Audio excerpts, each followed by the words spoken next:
PMPC, Panasonic Manufacturing Philippines Corporation, has been going up recently. Ang tanong, malapit na mag-summer, no? Bibili ka ba ng electric fan, aircon, refrigerator, all kinds of cooling product. Dapat ang bilhin mo Panasonic para ma-drive yung profit growth ng business na to. And potentially ba mag-record breaking siya this year? Ang tanong, bakit umaakyat ang PMPC? This is the subject for today's TRFM before the fact analysis. Anyways, if you want exclusive investing related contents in the Philippine stock market, check the pinned comment. So, PMPC is a company na dinidiscuss ko on my Patreon last year. And apparently, umakyat na naman siya. So, nakachamba na naman ako, no? And hindi siya pinapansin kasi it's just, as a small cap business. And illiquid, no? Illiquid. Ayan, no?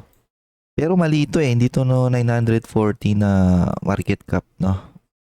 May mali sa outstanding shares nito, okay? So here's my one pager of PMPC ending March 31 of 2025. So March 31 of 2025, dito lang siya no? Trade siya around 5.5. And based on my evaluation model, undervalued.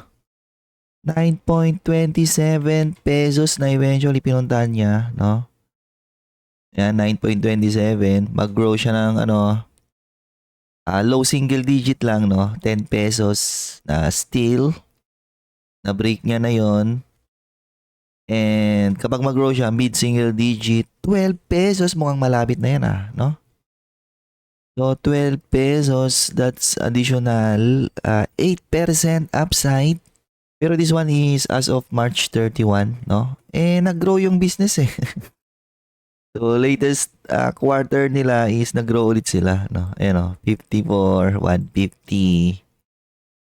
So, 150 to 545. So, in previous years, a lot of their, or some of their earnings growth is driven by, fire insurance claim.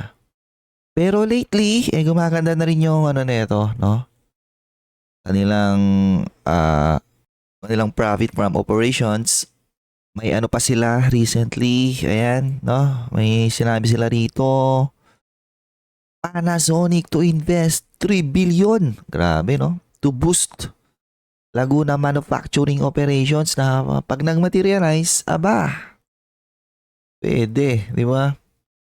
So, mag-scale daw sila ng kanilang operation in Laguna.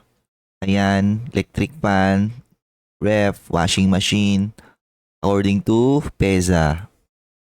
And begin operation between 2026 and 2027 and will provide 340 jobs to Filipinos, di ba?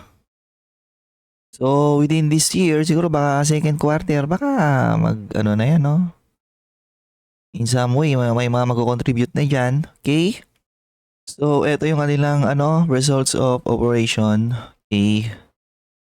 So, sales flattish pero net income 326%. The group's profit improved compared with that of last year. Impact comes from increased sales and items recognized as part of other income. Okay. Which may include interest income from time deposit, yung pala, claims. Ito natin yun, no? Fire insurance claims, scrap sales, and net foreign exchange gain. So, current asset, 8.5 versus 3.6 versus 4.1. Di ba? Pwede na. So, overall net sales for the 6 months, still increasing a little bit. And of course, andun pa rin yung kanilang malaking, other income, no? 360. Pero yung latest quarter nila, kukunti na lang. And, malaki pa rin, di ba? Income before income tax 73,238. Still a very cash flowing business. Namimigay ito ng dividend. Na I think nung nandito yan, I think around based on last year's na dividend rate, more than 10% eh. So dahil nag-appreciate na yung kanyang stock price, medyo bumaba na, no? Pero I think mataas pa rin. Mamaya, computing ko. Okay?